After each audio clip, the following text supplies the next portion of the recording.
자, 설명을 좀 드릴게요. 아까 전에 확률에 대한 개념을 설명을 해드렸잖아요. 확률이 왜 필요한지. 자, 이렇게 보시면은 처음에 말씀을 드렸는데 어떤 얘기냐면은 우리 19대 대통령 선거 유권자 수가 4,200만 명입니다. 그 중에서 우리가 3,200만 명이 투표를 했어요. 자, 그럼 4,200만 명인데 이 사람을 다 조사를 못하니까 아까 전에 방송 출구조사마다 조사한다 그랬죠? 데이터가 뭐 4,000건, 1,000건, 뭐 2,500건, 이거는 맞네요. 이렇게 1,000건 정도? 근데 대부분 보통 한 200명, 300명, 요 정도 수준에서 다 그러니까 설문지 조사를 많이 합니다. 자, 그런데 이거는 많은 편이에요. 유권자 수가 이게 4천만 명이나 되니까 많은 건데, 자, 이렇게 했을 때, 이렇게 값이 나오는데, 이 값을 그냥 쓰는 게 아니고, 오차라는 걸 설명해줘요. 무슨 말이냐? 내가 이것을 이 값은 뭐냐면 평균 값이에요. 평균 값인데, 이 값을 얼마만큼 믿을 수 있느냐? 이 값을 내가 정확하게 41%라고 얘기를 못 하겠어요. 그래서 이만큼의 오차 범위가 있습니다. 왜냐하면 이 오차 범위라는 말은 뭐냐면 내가 요거 밑에 걸 갖고 설명을 해드릴게요. 2,500명 갖고 조사했을 때는 42.7인데 얘를 4,200명까지 다 조사를 하면 플러스 마이너스 2.9% 오차가 있을 거다라는 얘기입니다. 그럼 이 값을 어떻게 구했어요? 통계학에서 보면 확률 분포라는 개념이 있어요. 그래서 확률 분포를 가지고 이렇게 계산을 해줍니다. 통계학에서는. 그래서 얘가 뭐냐면은 일반화 시킬 수 있는 값의 오차 범위를 얘기해 줍니다. 그럼 뭐냐면 플러스 2.9 하면 어떻게 돼요? 46 정도 되죠? 대략. 그 다음에 이쪽으로 내려가면 한 40 정도가 되죠? 그럼 무슨 말이냐면은 다 깠을 때 실제 값은 40%나 또는 많으면 46% 정도까지 나올 건데 보편적으로 중간에 있는 값이 42.7이니까 내가 이렇게 발표는 하는데 실제로는 요 정도에서 요 정도 사이의 범위 안에 진짜 값이 있을 거예요 라고 얘기해 준 겁니다. 그럼 어떻게 되느냐? 실제로 까봤더니 이렇게 나왔죠. 그 범위 안에 있죠. 대부분 보면 통계학은 이 오차 범위 안에서 다 값을 이렇게 표시가 되게 돼 있습니다. 근데 구할 때마다 어떻게 돼요? 틀리죠? 평균이 다 틀려요. 물론 이 값을 다 포함은 하고 있지만 평균이 다 틀리다는 거예요. 무슨 얘기냐면 내가 샘플을 어떻게 구하느냐에 따라서 평균은 계속 바뀐다는 거죠. 그런데 그 평균으로부터의 오차 범위 안에는 실제 값들이 이렇게 존재할 수 있다. 왜 이렇게 어떻게 정확하게 맞출 수 있지? 이렇게 오차 범위 안에는 다 들어가 있잖아요. 그러면 이렇게 정확하게 맞출 수 있는 근거는 뭐냐? 확률을 이용해서 우리가 이 값을 예측하기 때문에 그렇습니다. 그 얘기예요. 그래서 통계는 항상 확률 값하고 같이 들어갑니다. 중요한 게 있어요.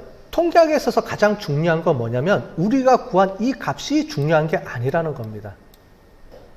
사람들은 대부분 뭐냐면 이렇게 샘플을 갖고 구한 값을 가지고 그게 진짜 값이라고 믿는 경향이 많아요. 그런데 실제로 통계학에서의 가장 핵심이 뭐냐면 우리가 구한 거는 샘플 값이야 진짜 값이 아니야 라는 거를 항상 설명해 줍니다. 그럼 왜 그러느냐? 우리가 구하는 값은 모집단의 값이에요. 모집단의 값은 뭐냐면 아까 전에 설명드렸듯이 3,200만 명이 다 투표했을 때의 진짜 값 4,000명이 아니고 이거예요. 그런데 그 값은 우리가 투표는 3,200만 명이 다 투표한 결과가 나오니까 알 수 있지만 대부분의 인문사회과학에서는 모집단은 몰라요. 모집단을 다 측정하지 않는 이상은 모릅니다. 그래서 항상 얘는 미지수예요. 이 값은 아무도 몰라요. 특정한 경우 외에는 모릅니다. 그러면 우리가 어떻게 해주느냐? 이 값을 예측해야 되는데 이 값을 모르기 때문에 만약에 예를 들자면 이거죠. 화장품 회사에서 20대에 대한 수요 조사를 해요. 그럼 우리나라 전체 20대를 다 조사해야 돼요. 그게 모집단이에요. 그런데 불가능하죠. 그러니까 어떻게 돼요? 길 가면서 20대냐고 물어보고 그냥 그 중에서 100명, 200명. 아주 심플하게는 그렇게 측정을 하고 또 정교하게 측정하는 데는 뭐 서울에 사는 사람, 뭐 부산에 사람 이렇게 측정하기도 하고 뭐 어쨌든 그렇게 하는 겁니다. 어쨌든 통계학이라는 관점은 뭐냐면 샘플 조사를 하는 거예요. 근데 뭐냐면 중요한 거는 모집단을 알고 싶은데 이거는 모른다는 거예요. 아무도 모른다. 그러면 결국은 샘플을 조사해야 되니까 이 중에서 샘플을 끄집어내야 된다. 근데 문제는 우리가 구한 샘플이 진짜 내가 관심 있는 모집단이야? 이거죠. 예를 들자면 대학생들의 그 음주 문화에 대해서 측정을 해요. 근데 제가 샘플을 저희 학교 학생들을 대상으로 합니다. KC대학교 학생들은 다 종교계 대학들이 많거든요. 학생들이. 그러면 그러니까 뭐죠? 음주율이 많이 낮아질 거예요. 그죠? 그런 것들을 이용해서 하게 되면 표본을 얼마나 잘 뽑는지가 중요한 개념이 되는 거죠. 그래서 사회과학은 표본을 잘 뽑아서 그 표본으로 나온 값이 이 정도 될 거야 라고 예측을 해주는 거예요. 그게 일반 사회과학에 있어서의 핵심이고요. 그게 통계 쪽입니다. 예를 한번 들어볼게요. B 아이스크림 회사에서 판매하는 게 우리가 베스킨라빈스 파인트 무게가 320g입니다. 써 있어요. 그죠? 그런데 320g인지 아닌지를 검사하려고 그래요. 그럼 어떻게 해야 되느냐? 그러면 전국에 있는 베스킨라빈스 모든 매장에서 판매하는 파인트를 다 조사해야 됩니다. 그럼 불가능하죠? 그래서 쓰는 방법이 우리가 한 100개만 갖고 조사하려고 그래요. 그럼 요 앞에 있는 베스킨라빈스 100개를 조사를 합니다. 샘플을 갖고 가서 100개를 샀어요. 사가지고 하고서 무게를 다 쟀더니 어떻게 되느냐? 이렇게 나왔어요. 295g. 320g보다 많이 적네요. 그죠? 그러면 320g보다 적다. 아마 이렇게 우리가 주장할 수 있을 거예요. 소비자들은. 근데 베스킨라빈스 회사에서는 어떻게 하냐면 니네 100명 갖고 조사했는데 샘플이 너무 작은 거 아니야? 야, 1000만 명 조사해봐. 그러면 320g 나올 거야. 이렇게 얘기하면 할 말이 없잖아요. 그죠? 항상 사회과학에서는 부딪히는 문제가 뭐냐면 너 왜 샘플 조사한 거 가지고 진짜라고 얘기하는 거야. 이 문제가 항상 걸리는 거예요. 그러다 보니까 이걸 해결해 줄 수 있는 방법이 없느냐. 그래서 통계학의 확률이라는 개념을 갖다가 우리가 쓰게 되는 겁니다. 그럼 어떻게 해주면 되느냐. 자, 이거예요. 그래서 사회과학에서는 뭐라는 말을 많이 쓰냐면 가설이라는 말을 씁니다. 가설, 연구가설, 귀무가설. 그래서 논문들을 사회과학 연구들을 항상 보면 가설이라는 게 있어요. 이 가설이 뭐냐면 이거예요. 귀무가설이라는 게 있고 연구가설이 있어요. 항상 가설은 두 가지입니다. 우리가 법원에 가면 유죄야 무죄냐를 측정해 주죠. 그래서 판결을 내려요. 무죄입니다, 유죄입니다. 똑같아요. 사회과학에서는 뭐냐면 어떤 문제가 있으면 이 문제가 맞다 틀리다를 검증해 줍니다. 자, 그런데 어떻게 검증해 주느냐면은 우리가 구한 값의 확률값을 알려줘요. 자, 우리가 구한 값의 확률값을 알려줍니다. 자, 이 무슨 얘기인지 설명을 드릴게요. 자, 귀무가설인데 이게 뭐냐면 파인트 무게가 320g이다 라는 게 기본 가설입니다. 왜냐하면 320g이 돼야 되니까. 근데 문제가 320g이 아니다. 자, 그러면 이 문제가 어떤 문제냐면 이거예요. 295g은 우리가 샘플을 구했기 때문에 오차가 나와요. 그러면 320g인데 오차가 나와서 295g이냐? 아니면 실제로 320g이 아니기 때문에 오차가 나온 거냐? 이 두 가지를 결정해 주는 거죠. 그래서 이렇게 막 나옵니다. 이게 무슨 얘기인지를 설명을 드릴게요. 이거예요. 우리가 값이 320g이 나와야 되면 오차 범위라는 게 있으면 이 범위 안에 들어와야 돼요. 아까 전에 했던 거에 대한 내용하고 비슷합니다. 우리가 아까 전에 문재인 대통령 후보 할 때 값을 구하고 플러스 마이너스 오차 범위를 구해줬죠. 그 얘기가 뭐냐면 그 오차 범위 안에 실제 값이 있을 겁니다. 이 얘기였습니다. 근데 가설 검증은 뭐냐면 그거를 거꾸로 이렇게 측정하는 거예요. 320g에서 나왔으면 못해도 이 범위 안에 있어야지만 오차 범위 안으로 인정해 줄 거예요. 요 얘기입니다. 이해되셨죠? 무슨 말인지. 자, 그러면 320g이면 어떻게 나와야 되냐면 316g에서 324g 사이가 나오면은 320g이에요. 그런데 이거보다 떨어지면 어떻게 되냐면 이 가설 자체가 틀렸다는 거예요. 그럼 320g의 가설이 틀렸다는 거니까 아까 전에 봤던 뭐예요? 320g이 아니다라는 거죠. 그래서 무슨 얘기인지 설명을 드리면 SPSS든 우리가 R이든 통계학에서 나오는 가설 검증은 뭐냐면 이 귀무 가설에 대한 확률값을 보여줍니다. 자, 그런데 문제가 이게 있겠죠. 이 가설이 귀무 가설인지 아닌지에 따라서 이 값이 바뀌잖아요. 그죠? 여기서는 320g이라는 게 귀무 가설입니다. 그래서 귀무 가설이 맞을 확률값을 보여주는 거예요. 자, 다시 설명을 해드릴게요. 여기서 보면 이 얘기입니다. 평균 295g은 320g이다라고 말할 수 있어요? 라고 물어본 거예요. 인정해 줄 수 있나요? 물어본 거예요. 그러면 어떻게 되냐면 유의 수준이 0.00입니다. 이 말은 무슨 말이냐면은 295g은 320g이라고 말할 수 있는 확률이 몇 %냐면 0이라는 소리예요. 320g이 절대 아니다라는 얘기겠죠? 그래서 어떻게 나오느냐? 그러면 320g이 아니야. 그러면 이제 시정 조치를 내려야 되죠. 니네 320g이 판매가 아니고 적게 판매하니까 뭔가 조치를 해줘. 라고 소비자 고발원에서 이제 소비자 보호원에서 이렇게 해줄 수 있는 근거가 되는 거죠. 그럼 이 근거는 만약에 본사에서도 아무 얘기 못 하는 거죠. 왜냐하면 근거를 가지고 얘기해 줬기 때문에. 확률적으로 이렇게 거의 제로에 가깝다라는 거니까. 됐죠? 그러면은 이제 이거를 가지고 우리가 하는 게 뭐가 있냐면 이런 분석 방법들이 많이 있습니다. 어떤 분석 방법이 있냐면 이런 분석 방법들이 있어요. 무지 많죠? 이게 통계학에서 쓰는 방법론들이에요. 데이터 마이닝 분석 방법하고 틀려요. 통계랑 데이터 마이닝 분석 기법이 틀립니다. 그래서 무슨 얘기인지 설명을 드릴게요. 통계는 왜 쓰는데? 아까 전에 원리는 알았잖아요. 확률을 이용해서 하는데 그러면 통계를 가지고 다 할 수 있느냐? 아니거든요. 그래서 통계를 쓰는 기법이 있어요. 쉬는 시간에 잠깐 설명을 드렸는데 우리가 분석이라고 하면 물론 이론을 제가 가르칩니다. 통계 이론에 대해서 확률 분포도 가르치고 막 가르치지만 제일 마지막에 하는 건 뭐냐면 그래서 또 이런 문제가 있어? 그러면 이 기법을 써. 이런 문제가 있어? 이 기법을 써. 이것만 제일 마지막에 설명을 해줘요. 그런데 앞에 거의 한 학기 내내를 이론을 설명하는 이유는 뭐냐면 요즘은 패키지들이 좋아가지고 버튼만 몇 번 누르면 다 계산을 해줘요. 그래서 이런 표가 나와요. 이런 표가. 근데 이거를 해석을 못해요. 이 표 나오는데 1분이면 돼요. 데이터 집어넣고 1분이면 끝나요. 문제는 이 표가 뭔지를 모른다는 거죠. 이게 문제인 거죠. 그래서 이거를 설명하려고 그러면은 앞으로 거꾸로 가다 보면 이제 한 학기가 걸리는 거죠. 확률에 대해서 설명을 해줘야 되니까 확률을 설명하려면 표본을 또 설명해줘야 되고 표본을 설명해 주려면 이렇게 되다 보니까 순서적으로 이렇게 쭉 해갖고 옵니다. 그게 보통 한 6주, 7주 걸려요. 저희 학부 학생들을 가리키면은. 그리고 나서 이제 이거를 설명을 해주면 그 중에서 한 20%만 이해를 하죠. 전체 뭐 한 4, 50명이 있으면. 그 다음에 두 번째 설명하면 한 50% 이해하고요. 이렇게 이해가 됩니다. 이게 쉬운 개념은 아니에요. 이해하는 데가 뭐든지. 그래서 계속 반복을 해야 되는데 이제 이쪽으로 하려면 저희 이제 학생들 같은 경우는 4년 동안 이걸 계속 반복을 시켜요. 그러니까 4년 동안에 한 4, 5번을 들어요. 이제 그러면 이제 어느 정도 이해가 돼서 가서 쓸 수 있는 거죠. 마찬가지죠.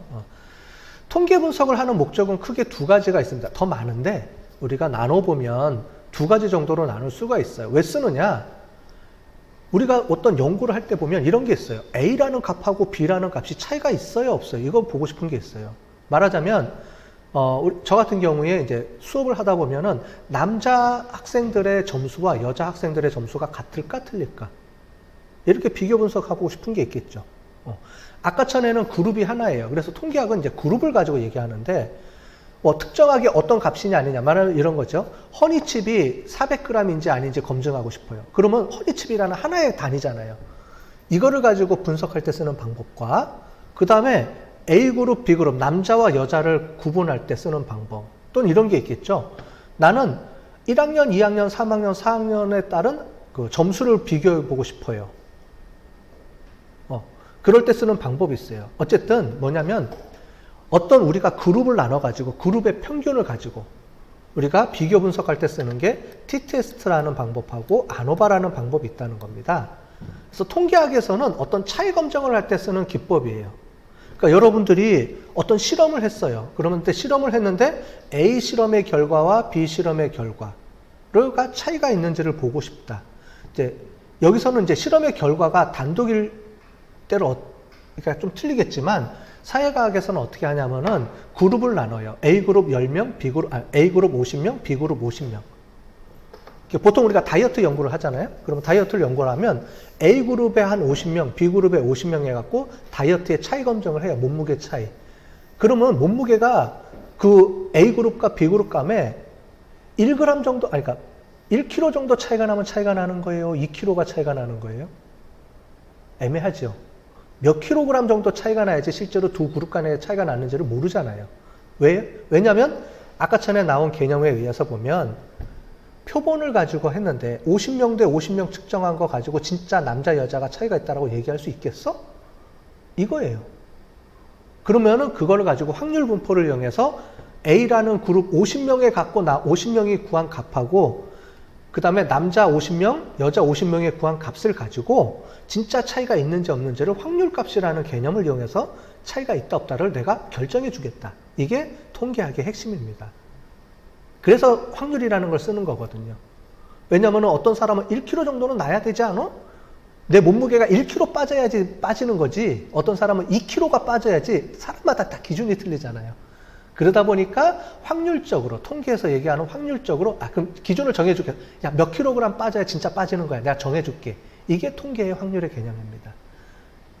되셨죠? 그럴 때 쓰는 게 t-테스트, 아노바 이런 기법인데 여기 나와 있는 이 기법들은 뭐냐면 그룹이 1개냐, 2개냐, 3개냐 뭐 이런 거에 따라서 이렇게 분석 기법이 틀려요.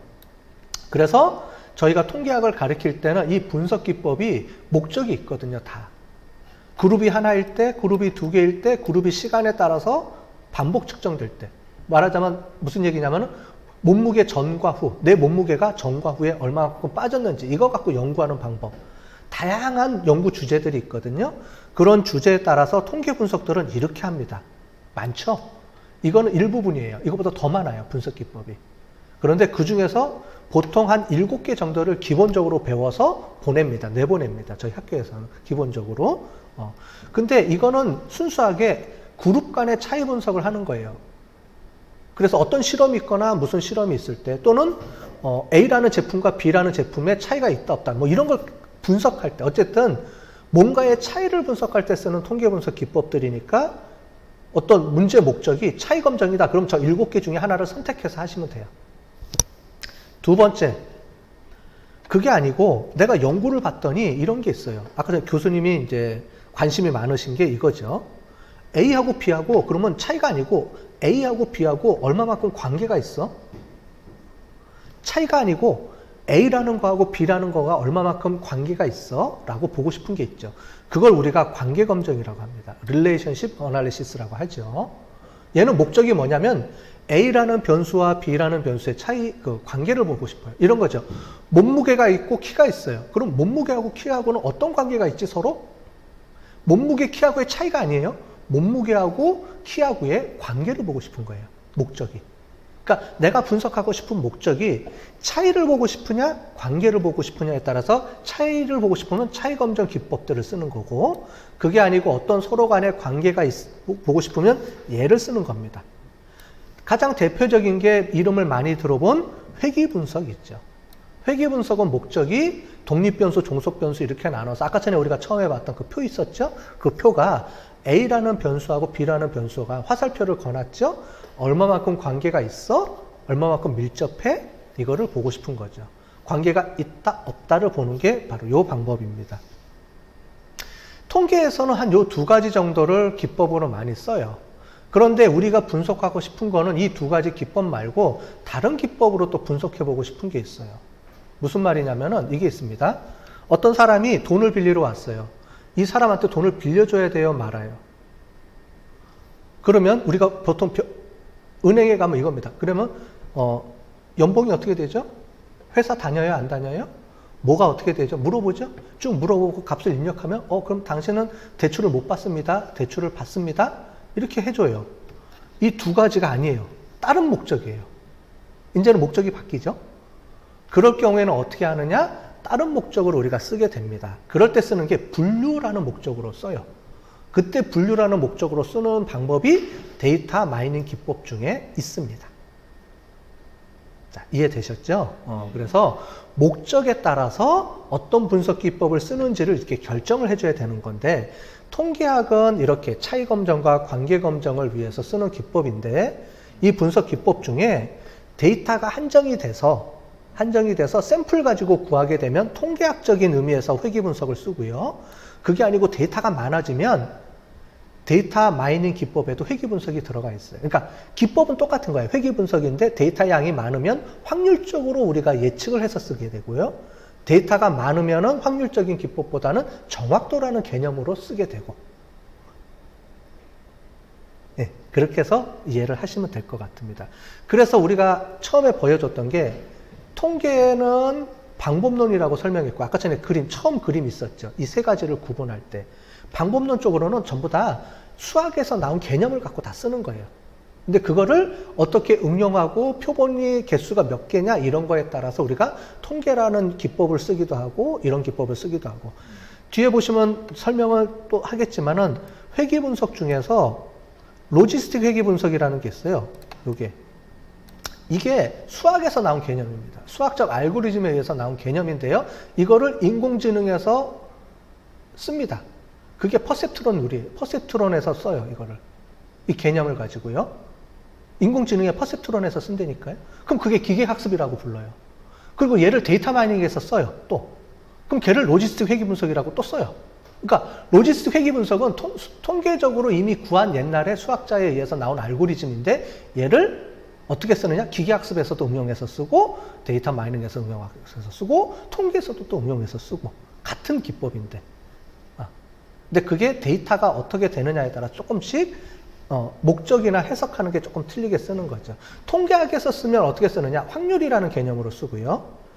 그 다음에 데이터 마이닝에서 쓰면 어떻게 쓰느냐 하면은 몇 개를 맞췄냐 이렇게 썼어요. 데이터 양에 따라서. 이제 그런 것들이 조금 틀린데요. 제가 이거는 깊게 설명을 해드린 거예요. 보통 이렇게 설명 안 합니다. 그냥. 근데 오늘은 좀 깊게 설명을 해드리는 거예요. 설명을 하다 보니까.